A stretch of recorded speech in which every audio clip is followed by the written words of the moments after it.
जानते हैं कि मात्रक कोशिका क्या होती है, जरा एक बार इसे नोट कर लीजिए। किसी क्रिस्टल जालक का वह छोटे से छोटा भाग, वह छोटे से छोटा भाग जिसकी पुनरावृत्ति से संपूर्ण क्रिस्टल का निर्माण होता है, जिसकी पुनरावृत्ति से संपूर्ण क्रिस्टल का निर्माण होता है, कामा करके लिख लीजिए, मात्रक कोशिका या इकाई कोशिका कहलाती है, जिसकी पुनरावृत्ति से संपूर्ण क्रिस्टल जालक या क्रिस्टल का निर्माण होता है,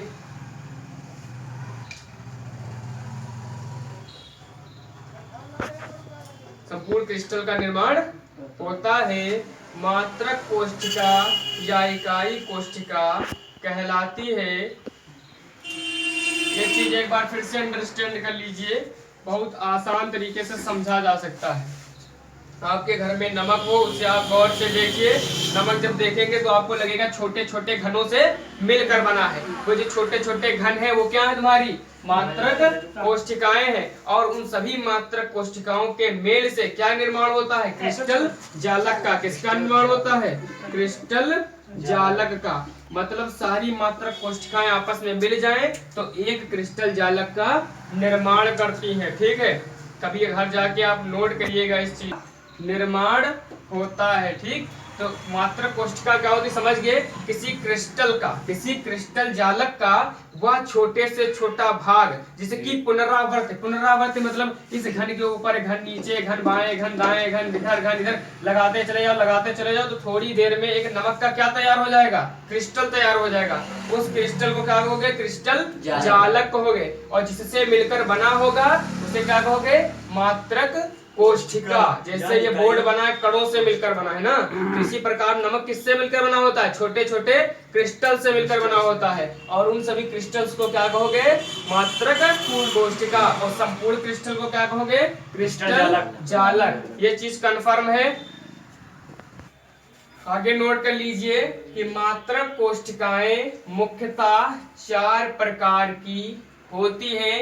इसके बारे में अभी डिटेल में पढ़ेंगे।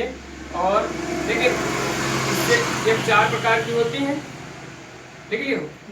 अब इसमें लिख लीजिए, पहले प्रकार लिखने से पहले ये लिख लो कि एकक कोशिका में अवयवी कणों की संख्या, एकक कोशिका में, एकक कोशिका में, एकक कोशिका में अवयवी कणों की संख्या, अवयवी कणों की संख्या। ये चीज फिर से एक बार डिटेल में समझेंगे, किनारे पर समझेंगे, कोनों पर जो होगा प्रभावी परमाणु, कोनों पर देखेंगे, केंद्र पर देखेंगे, कोर पर देखेंगे और फलक पर देखेंगे। एक बार मैं ये चीज कंफर्म कर दूं कि कहां पर कितना परमाणु का हिस्सा सहभाजित रहता है। फिर से एक बार, हमको पता है कोई भी अगर घन है, ठीक है, कोई भी घन अगर है तो इसमें जो कोनों की संख्या होगी वो 8 होगी। कितनी होगी, 8 होगी। तो हर 8 होगी, यानी कि प्रत्येक कोना 8 एकक कोशिकाओं के द्वारा सहभाजित होगा। यानी कि यहाँ पर अगर कोई एक व्यक्ति खड़ा है तो वो 8 घरों में काम कर सकता है। यानी हम कह सकते हैं कि कोनों पर जो प्रभावी परमाणु होगा वो कितना रहेगा, 1/8, क्योंकि 8 कोने होते हैं। और ये अभी नोट नहीं करना है कि उसकी डिटेल में हम डिफिनीशन लिखाएंगे, तब तो शॉर्ट कर में एक बार याद कराते हैं अच्छे से। जो केंद्र पर रहता है तो केंद्र पर किसी का हिस्सा नहीं रहता है, क्योंकि कोई भी एक कोशिका है उसके केंद्र में जितना परमाणु होगा वही उसका प्रभावी परमाणु होता है। बट कोर की अगर बात करें तो हर कोर, मान लो यहाँ पर कोई अगर परमाणु स्थित है उस कोने पर, तो एक इसके द्वारा सहभाजित होगा, एक ऊपर 2, एक इधर 3 और एक उधर 4, यानी 4 पे अगर प्रभावी परमाणु की बात करें तो कितना होगा 1/4। इन केस ऑफ फेस की बात करें, फलक की बात करें, डिटेल में बता भी चुका हूँ, एक बार फिर से डिटेल में बता रहा हूँ। फलक, मैंने सेब का एग्जांपल लेता हूँ, अगर इस दीवार के ऊपर सेब रख दिया जाए या इस दीवार के अंदर सोना बंद कर दिया जाए, मैंने कल भी एग्जांपल लिया था, अगर कोई दो भाइयों के कमरे हों और उस बीच वाली जो दीवार है वो दोनों भाइयों के कमरे के लिए कॉमन है, अगर इस दीवार पर मैं एक सोने का अंडा रख दूं या सोने की कोई चीज रख दूं या किसी भी कीमती वस्तु रख दूं, तो अगर दीवार हटाई जाएगी तो इससे जो भी प्राप्त होगा वो दोनों भाइयों में बराबर डिवाइड होगा। यानी कि यहाँ पास अगर प्रभावी परमाणु की बात करें तो कितना होगा 1/2 होगा। तो सबसे पहले लिखेंगे इसी के अंदर नंबर 1 करके लिखेंगे, थोड़ी सी भाषा इसके अंदर। एकक कोष्ठिका में कोने पर स्थित एकक कोष्ठिका में कोने पर स्थित प्रभावी परमाणु एकक कोष्ठिका के कोने पर स्थित प्रभावी परमाणु एकक कोष्ठिका के कोने पर स्थित प्रभावी परमाणु समस्त परमाणु का 1/8वां भाग होता है। समस्त परमाणु का 1/8वां भाग होता है। ऐसे लिखेंगे 1/8वां लगा देंगे। इसका मतलब हुआ कि जो एक कोना है उसके ऊपर जो प्रभावी परमाणु होगा, मतलब अगर एक कोष्ठिका के लिए देखा जाए तो वो 1/8 होगा। अगर एक कोने पर बात करें प्रभावी परमाणु कितना होगा तो 1/8 होगा। और अगर 8 कोनों पर बात करें तो 8 से इसको मल्टीप्लाई कर देंगे तब कितना होगा 1 होगा। ये भी आगे फिर बताएंगे, तब तक के लिए जो अब आगे नंबर 2 करके लिख लीजिए कि एकक कोष्ठिका के इसी के अंदर थोड़ा लिख लीजिए, अभी नंबर 2 इसी के अंदर क्योंकि इसके लिख लीजिए कैसा होता क्यों है। क्योंकि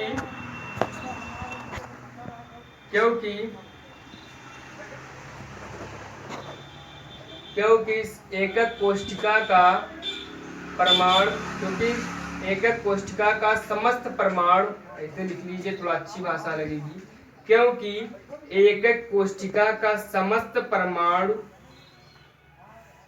8 एकक कोष्ठिकाओं द्वारा सहभाजित होता है। सहभाजित मतलब उसके साथ साझा करता है, यानी कि एक मशीन में 8 लोगों का साझा हुआ तो एक लोग का हिस्सा कितना होगा 1/8 हिस्सा होगा। ये चीज क्लियर हो रही। क्योंकि एकक कोष्ठिका का समस्त परमाणु 8 एकक कोष्ठिकाओं द्वारा सहभाजित होता है। ये चीज क्लियर हुई। फिर से समझ लीजिए, कहने का मतलब ये है अगर आपके घर में कोई, मान लो आपके साझे में कोई मशीन डालता है या दुकान डालता है, मान लो अगर वो कहता है कि एक मशीन है और उसके 8 लोगों ने उसमें बराबर दाम लगा दे तो उसमें एक व्यक्ति का हिस्सा कितना होगा 1/8 होगा। ठीक इसी प्रकार अब नंबर 2 लिख लीजिए केंद्र के लिए, मतलब ये डालना नहीं, बस नंबर 2 डालेंगे। उसी के अंदर लिखेंगे कि एकक कोष्ठिका के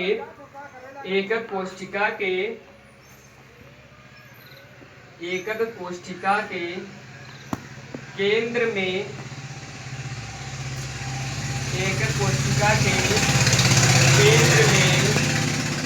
प्रभावी परमाणु एक होता है।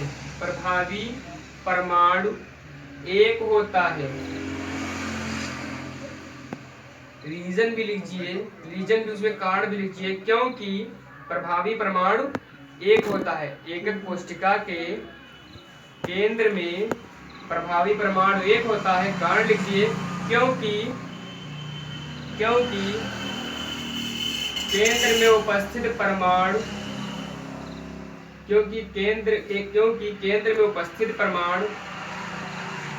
किसी अन्य एकक कोष्ठिका द्वारा सहभाजित नहीं होता है। क्योंकि केंद्र में उपस्थित परमाणु किसी अन्य एकक कोशिका द्वारा सहभाजित नहीं होता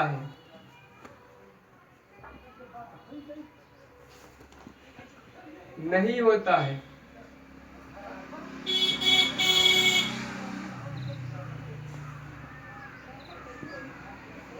अब नंबर 3 पॉइंट लिख दीजिए। एकक कोशिका के कोर पर उपस्थित, एकक कोशिका के, बहुत इजीली है, इस पॉइंट समझे जा सकते हैं आसानी से, बहुत आसान भाषा में लिखा रहा हूँ, कोई प्रॉब्लम नहीं होनी चाहिए, डिटेल में बताया दे रहा हूँ, कारण भी बता रहा हूँ। एकक कोशिका के कोर पर उपस्थित, एकक कोशिका के कोर पर उपस्थित प्रभावी परमाणु, प्रभावी परमाणु 1/2 होता है, 1/2 होता है, क्योंकि क्योंकि ये मिस्टेक हो गई, सुधार लीजिए। 1/4 होता है, रीजन समझ लीजिए, 1/4 होता है, क्योंकि यहाँ पर अगर होगा तो एक ऊपर के द्वारा, एक नीचे के द्वारा, एक इधर, एक इधर, 1 2 3 4, सॉरी मिस्टेक हो गई, 1/4 होता है, क्योंकि एकक कोशिका के फलक पर उपस्थित प्रभावी परमाणु, एकक कोशिका के फलक पर उपस्थित प्रभावी परमाणु 1/2 होता है, 1/2 होता है। फलक के, एकक कोशिका के फलक पर उपस्थित परमाणु, प्रभावी परमाणु 1/2 होता है। एकक कोशिका के फलक पर उपस्थित प्रभावी परमाणु 1/2 होता है, क्योंकि फलक पर उपस्थित परमाणु 2 एकक कोशिकाओं द्वारा, क्योंकि फलक पर उपस्थित परमाणु, क्योंकि फलक पर उपस्थित परमाणु 2 एकक कोशिकाओं द्वारा सहभाजित होता है, 2 एकक कोशिकाओं द्वारा सहभाजित होता है। ये आपके चारों पॉइंट हो गए हैं, जिनका यूज करके हम आसानी से मात्रक कोशिकाओं के बारे में पढ़ेंगे। इनके बगैर मात्रक कोशिका और फार्मूला नहीं बनाया जा सकता। इन्हीं की मदद से अभी हम फार्मूला बनाना सीखेंगे कि किसी भी यौगिक का या किसी भी क्रिस्टल का फार्मूला क्या होगा। बहुत ही आसान होता है, बस इन्हीं 4 पॉइंटों का इस्तेमाल होगा। पूरे सॉलिड स्टेट में, मतलब पूरे चैप्टर में कहीं भी फार्मूला बनाना हो, चाहे वो इंटर लेवल हो, चाहे आईआईटी लेवल हो, चाहे नीट हो, चाहे कहीं भी बीएससी ग्रेजुएशन लेवल हो, अगर किसी भी क्रिस्टल जालक का फार्मूला बनाना है, अगर आपको ये 4 पॉइंट सही से आते हैं कि कोने पर प्रभावी परमाणु कितना होता है, केंद्र पर कितना होता है, कोर पे कितना होता है और फलक पे कितना होता है, अगर ये पता है तो आपसे न्यूमेरिकल बिल्कुल चुटकियों में हो जाएंगे, अन्यथा न्यूमेरिकल में आप समझ नहीं पाएंगे कि सवाल कहाँ से शुरू करें और कहाँ पर खत्म करें। तो अब पढ़ते हैं सरल मात्रक कोशिका के बारे में। 4 प्रकार की होती है सरल मात्रक कोशिका, अंतः केंद्रित मात्रक कोशिका, फलक केंद्रित मात्रक कोशिका और किनारा या आधार केंद्रित मात्रक कोशिका, या यूनिट सेल, इसको भी सिंपल यूनिट सेल कहते हैं। ठीक, इकाई कोशिका भी कह सकते हो, कोई बड़ी बात नहीं, एक ही चीज होती है। तो सबसे पहले जानते हैं कि सरल मात्रक कोशिका होती क्या है। सरल मात्रक कोशिका की परिभाषा लिखना बहुत ही आसान है। इसमें केवल परमाणु जो होते हैं वो एकक कोशिका के, मतलब जो भी एकक कोशिका होगी केवल उसके कोनों पर उपस्थित होते हैं, केवल कोनों पर। ठीक है, केवल कोनों पर उपस्थित रहते हैं। तो इसकी डेफिनेशन बस चित्र से ही लिखी जा सकती है, लिख लीजिए कि वह मात्रक कोशिका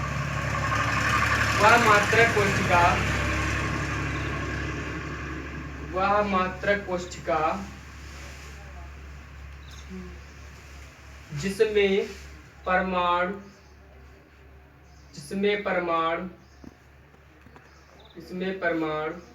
केवल मात्रक कोशिका के कोनों पर उपस्थित होते हैं, वह मात्रक कोशिका जिसमें परमाणु केवल मात्रक कोशिका के कोनों पर उपस्थित होते हैं उसे सरल मात्रक कोशिका कहते हैं, उसे सरल मात्रक कोशिका कहते हैं। ये स्ट्रक्चर ड्रा कर लीजिए और ये जो मैंने गोल गोल दिखाए हैं ये परमाणु है। ठीक है, देखिए कितने 8 परमाणु बने हुए हैं। तो फिर से डेफिनेशन सुन लीजिए, वह मात्रक कोष्ठिका जिसमें परमाणु केवल मात्रक कोष्ठिका के कोनों पर स्थित होते हैं। सरल बात है, कोई फालतू की किताब से तुम्हें डेफिनेशन मिल ही नहीं सकती, ढूंढते रह जाओगे, इसकी तो गारंटी ले रहा हूँ। फालतू की किताब भी ऐसा नहीं लिखना है, बस जो दिख रहा है वही लिखो। किताब भी वाले भी बाहर से नहीं लिखते हैं, अपने भाषा में वो भी लिखते हैं। कोई दुनिया में पहले से लिखा हुआ नहीं था, उन्होंने भी अपनी भाषा में लिखा। तो किताबी भाषा छोड़ के ऐसी भाषा लिखो एग्जामिनर को समझ में आ जाए। किताबी भाषा लिखोगे वो भी नहीं जान पाएगा व्हाट इज दिस, तो दिस इज ए क्यूब, ऐसे समझाना सीधे सीधे। तो समझ लीजिए फिर से, सरल मात्रक कोष्ठिका क्या होती है? वह मात्रक कोष्ठिका जिसमें परमाणु केवल मात्रक कोष्ठिका के कहाँ उपस्थित हो? केवल कोनों पर उपस्थित हो। अच्छा, अब इसको देखते हैं कि इसमें प्रभावी परमाणु होगा कितना। मतलब ये मैंने एक ली है और इसमें जुड़ी लाखों करोड़ों होंगी, लेकिन हम एक के लिए निकाल लेते हैं, फिर उसको मल्टीप्लाई कर लेते हैं। तो अच्छा, एक कोने पर इसमें लिखेंगे एक, अभी लिखेंगे नहीं, पहले समझ लें। एक कोने पर प्रभावी परमाणु बराबर, अभी बताया कितना होगा? प्रभावी परमाणु बराबर कितना होगा? 1/8। इसी पर, इसलिए चूंकि ऐसे लिखिए, चूंकि एक कोने पर प्रभावी परमाणु बराबर 1/8, इसलिए एकक कोष्ठिका में, इसलिए एकक कोष्ठिका में प्रभावी परमाणु बराबर, अब हम देखते हैं कि एक कोष्ठिका में टोटल केंद्र है कितने? 1 2 3 4 5 6 7 8। चूंकि एक कोने पर 1/8 है, टोटल इसमें कोने प्रेजेंट है 8, तो 8 से इसी गुणा हो गई, तो 8 8 कैंसिल हो गया, तो कितना आया? 1। तो अब ध्यान रखेंगे कि जो सरल मात्रक कोष्ठिका होती है उसके एकक कोष्ठिका में जो प्रभावी परमाणु होता है वो कितना होता है? 1 होता है। लेकिन कोने पर अगर पूछे तो 1/8 होता है। अब जानते हैं कि अंतः केंद्रित मात्रक कोष्ठिका क्या होती है? BCC, जिसको शॉर्ट में कहते हैं बॉडी सेंटर क्यूबिक। तो इसके बारे में लिखते हैं थोड़ा। वह मात्रक कोष्ठिका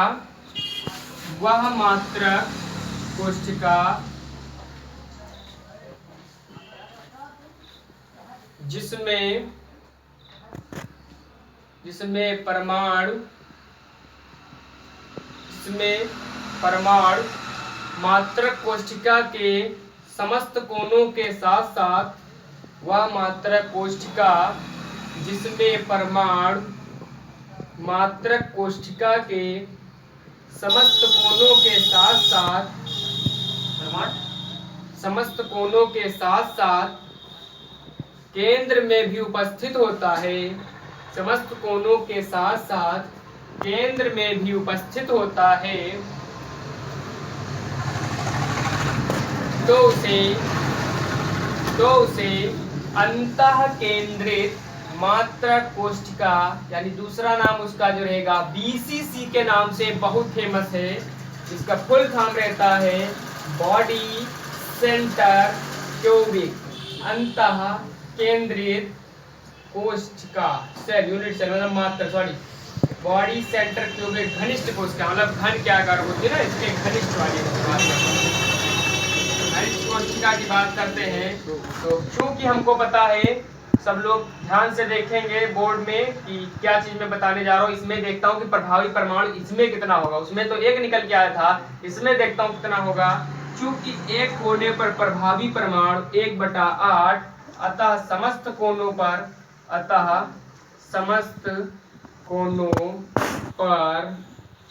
प्रभावी परमाणु बराबर कितना हो जाएगा?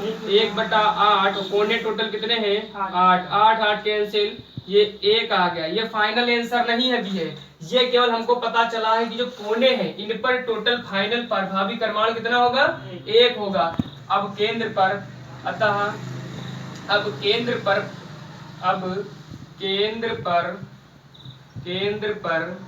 प्रभावी परमाणु बराबर कितना होगा? क्योंकि केंद्र में कोई हिस्सा नहीं लगा पाता है, ना तो बाएं वाली मात्रक कोष्ठिका, ना दाएं वाली, ना ऊपर वाली, ना नीचे वाली, मतलब किसी भी कोष्ठिका का उसमें सहभागिता नहीं होती है, उसके अंदर साझा नहीं होता है। तो केंद्र पर प्रभावी परमाणु कितना होगा? वो पूरा 1 ही होगा, क्योंकि ना तो इधर का हिस्सा लगेगा तो वो लगा सकता, ना इधर वाला, ना इधर वाला, ना इधर वाला, ना ऊपर वाला, ना नीचे वाला। केंद्र पर प्रभावी परमाणु 1 होगा। अतः एकक कोशिका का प्रभावी परमाणु बराबर कितना होगा? 1 रहा कोनों का, 1 रहा केंद्र का, तो 1 1 कितना हो गया? 2। यही आपका फाइनल आंसर आ गया कि अंतः केंद्रित मात्रक कोशिका में जो परमाणुओं की संख्या होती है, अगर एग्जाम कभी भी 1 नंबर में पूछ लेता है, उसमें मल्टीपल चॉइस में जो होते हैं क्वेश्चन, बहुविकल्पी प्रश्न, उसमें पूछ लेता है सीधे सीधे कि अंतः केंद्रित मात्रक कोशिका में प्रभावी परमाणु की संख्या होती है। ऑप्शन दे देगा 1, 1/8, 1/2, ये कुछ ऑप्शन दे देगा और एक ऑप्शन दे देगा 2। तो ना तो इसमें 1 सही है, ना 1/8 सही है, ना 1/2 सही है, केवल 2 वाला ऑप्शन सही माना जाएगा। अगर कह दे अंतः केंद्रित के केस पे, अगर कह दे सरल अवस्था कह दे, तो कितना होगा? तब आपका ऑप्शन नंबर 1 सही होगा, 1 वाला। ठीक है, क्वेश्चन आता जरूर है, बहुविकल्पी प्रश्न सीधे सीधे पूछा जाता है। अब बात करते हैं फलक केंद्रित मात्रक कोशिका, it means face centre cubic unit cell. बात करते हैं तो थोड़ा इसमें लिख लेते हैं। सबसे पहले वह मात्रक कोशिका जिसमें परमाणु, वह मात्रक कोशिका जिसमें परमाणु, वह मात्रक कोशिका जिसमें परमाणु मात्रक कोशिका के कोनों के साथ साथ, वह मात्रक कोशिका जिसमें परमाणु मात्रक कोशिका के समस्त कोनों के साथ साथ, समस्त कोनों के साथ साथ, जिसमें परमाणु मात्रक कोशिका के समस्त कोनों के साथ साथ मात्रक कोशिका के प्रत्येक फलक पर भी स्थित होता है। मात्रक कोशिका के प्रत्येक के साथ साथ कोनों, समस्त कोनों के साथ साथ मात्रक कोशिका के प्रत्येक फलक पर भी स्थित होता है। कामा करके लिख लीजिए, कोनों फलक पर भी स्थित होता है, कामा करके लिख लीजिए। फलक केंद्रित मात्रक कोशिका कहलाती है। फलक केंद्रित, अगर छूट गया हो तो फिर से सुन लीजिए। वह मात्रक कोशिका जिसमें परमाणु मात्रक कोशिका के कोनों के समस्त कोनों के साथ साथ मात्रक कोशिका के प्रत्येक फलक पर भी स्थित होता है, कहलाता है। और फ्रेंड्स, आप सबसे रिक्वेस्ट है कि इस वीडियो को ज़्यादा से ज़्यादा लाइक करें, सब्सक्राइब करें और अपने फ्रेंडों के साथ शेयर करें, ताकि वो भी पढ़ें मात्रक कोशिका के बारे में। क्योंकि यूपी बोर्ड हो, चाहे सीबीएसई बोर्ड हो, चाहे आईएससी बोर्ड हो, कोई भी बोर्ड हो या कोई भी कॉम्पिटिटिव लेवल एग्जाम हो, उसमें इससे रिलेटेड क्वेश्चन 100% पूछे ही जाने हैं, अगर वो फिजिक्स, केमिस्ट्री, मैथ से संबंधित एग्जाम है। ठीक है, आईआईटी लेवल में भी इससे हाई लेवल के थोड़ा क्वेश्चन रहते हैं, बट कॉन्सेप्ट आपका यही रहेगा। क्वेश्चन बस घुमा लेता है, concept not change. Okay friends, आगे बात करते हैं। अब इसमें भी देखते हैं कि एक कोशिका का प्रभावी परमाणु होगा कितना। चूंकि एक कोने पर प्रभावी परमाणु बराबर 1/8, अतः समस्त कोनों पर प्रभावी परमाणु 1/8 × 8 यानी 1 आ गया। अब हम देखते हैं कि प्रत्येक, अब लिखोगे चूंकि प्रत्येक फलक पर प्रभावी परमाणु कितना होता है फलक पर, मैंने इससे पिछली बात में पिछले बता भी चुका हूँ कितना होता है फलक पर, 1/2। अतः समस्त फलकों पर, समस्त फलकों पर प्रभावी परमाणु कितना हो जाएगा? 1/2 और टोटल फलक होते हैं 6, तो 6 से कर दे मल्टीप्लाई, 2 1 2 3 6, कितना आ गया? 3। अतः एकक कोशिका का प्रभावी परमाणु कितना होगा? 1 + 3, 3 और 1 4। नोट इट, इजली मेथड है, बहुत आसानी से निकाला जा सकता है। बस आपको पता होना चाहिए, बस माइंड में ये बस भर लो कि फलक केंद्रित में परमाणु कहाँ कहाँ होंगे, अंतः केंद्रित में कहाँ कहाँ होंगे, सरल अवस्था में कहाँ कहाँ होंगे। ये चीज अगर आपको माइंड में याद रहेगी तो ये सब आप आसानी से कर लेंगे। इनको याद करने की कोई जरूरत नहीं है, केवल याद आपको रखना है कि अंतः केंद्रित में परमाणु कहाँ कहाँ उपस्थित होता है, फलक केंद्रित में कहाँ कहाँ उपस्थित रहता है, आद्य अवस्था में कहाँ कहाँ उपस्थित रहता है। ये चीज क्लियरिटी होनी चाहिए। Request to every student. आप जानते हैं किनारा केंद्रित मात्रक कोशिका ECC end centre cubic unit cell, ठीक, इसमें आधार केंद्रित मात्रक कोशिका के नाम से जाना जाता है। इसमें होता क्या है कि जो परमाणु होते हैं वो कोने के साथ साथ किसी दो समांतर फलक पर स्थित होंगे। समांतर फलक कहने का मतलब है इस फलक के समानांतर ये फलक, इस फलक के समानांतर ये फलक और इस फलक के समानांतर ये फलक। ट्राई टू अंडरस्टैंड, समझने की कोशिश करिए। त्रिविमीय संरचना है तो समांतर फलक किसे कहते हैं, जो एक दूसरे के समांतर पर हो, ठीक है। लिख लीजिए, वह मात्रक कोशिका जिसमें, वह मात्रक कोशिका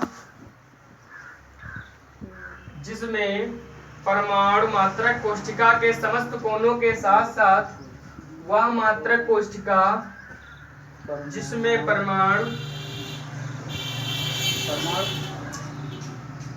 मात्रक कोशिका के समस्त कोनों के साथ साथ, मात्रक कोशिका के समस्त कोनों के साथ साथ, मात्रक कोशिका समस्त कोनों के साथ साथ परमाणु समस्त कोनों के साथ साथ, ठीक, कोशिका